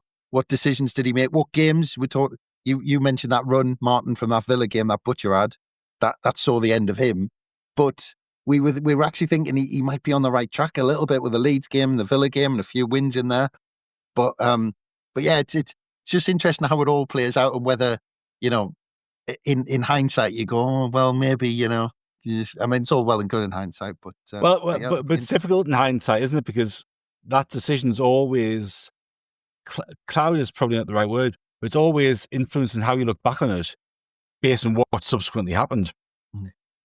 So, with Dennis Smith, you go, well, we should have stuck with him a bit longer, because even if we got the cup final, it sort of set that little roll of dominoes going that, saw Martin Crosby come in, had to give him the job because the cup final, Terry Butcher came in, Buxton came in. It was kind of for 4 years or 3 years until Reid came in, that kind of picked back up again. But if somebody had come, if Neil Warnock had come in when Dennis Smith got sacked and he got us promoted, for example, you go, it was the right decision to sack Dennis Smith. So it's always difficult, isn't it? Spare a thought for these poor souls doing history podcasts at other clubs, because we've got plenty to come in the next few weeks as you're talking. And what are Arsenal fans going to be talking about? That every May they'll have a load of trophies to win, and for the other 11 months of the season, we kept our manager, everybody was playing well, we'll see you next week. Yeah. Somebody got hit by some pizza. Yeah. But I was thinking about this, when they're watching all of the clubs just sack managers. When look at Chelsea, something veers off track slightly, and it's right, the manager's out. They win a cup instead of the league, right? Manager's out. But Arsenal fans, they must be so used to their club not doing that and not going down that track. 7 managers in 50 years. I mean, would that be boring? I mean, because look, we got to a point, I think, when things were going really badly wrong, where we became slightly immune to just saying, right, this manager needs to go now. But the Arsenal fans must be at a point where they go, well, no, because he needs 3, 4, 5 years at least. It becomes part of your identity to some extent, doesn't it? We're going to give this fella patience. We're going to give him time.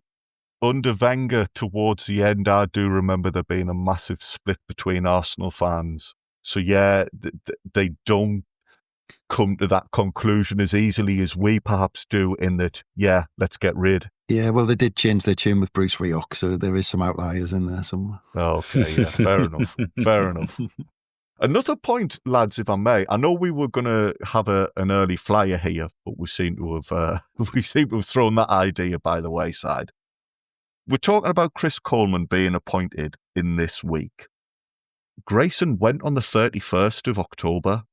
So how long are we talking there? That must have been a couple of weeks where we seemingly had no idea of well, I will peddle our manager and we'll worry down the line about who we're going to get to replace him.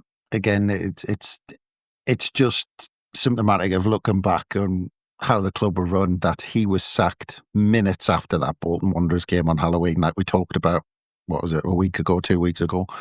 And without anybody lined up. So then Martin Bain always said that Chris Coleman was the first choice.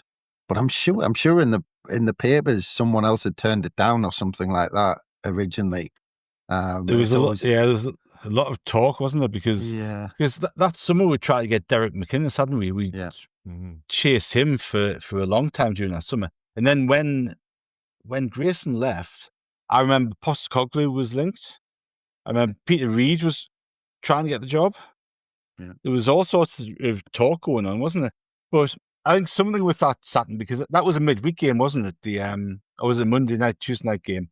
Yeah. We played Borough on the Sunday, and Robbie Stockdale and Billy McKinley were in joint caretaker charge. And then Billy McKinley resigned the day after that to go to join West Ham. So your joint caretaker manager has had one game going, actually, no, lads, I'm off. But it was an international break in between that Middlesbrough game and the Millwall game. So I think they probably thought, you got the Borough away game, and then we got a 2-week spell during the international break where we can get somebody in. So there might have been some thinking, some logic behind that, or there may not have been. But it still seems ridiculous, because if you bring somebody in on the 1st of November, or even on the 6th of November after the Borough game, you've got 2 full weeks to work with the squad, get your ideas across, all that sort of stuff. It didn't have that luxury. Well, Peter Reid was going to take the job, but he couldn't take it because he was meant to be opening a supermarket. So they said, no, we'll look elsewhere. And then Chris Coleman only had the one public engagement to do. Yeah.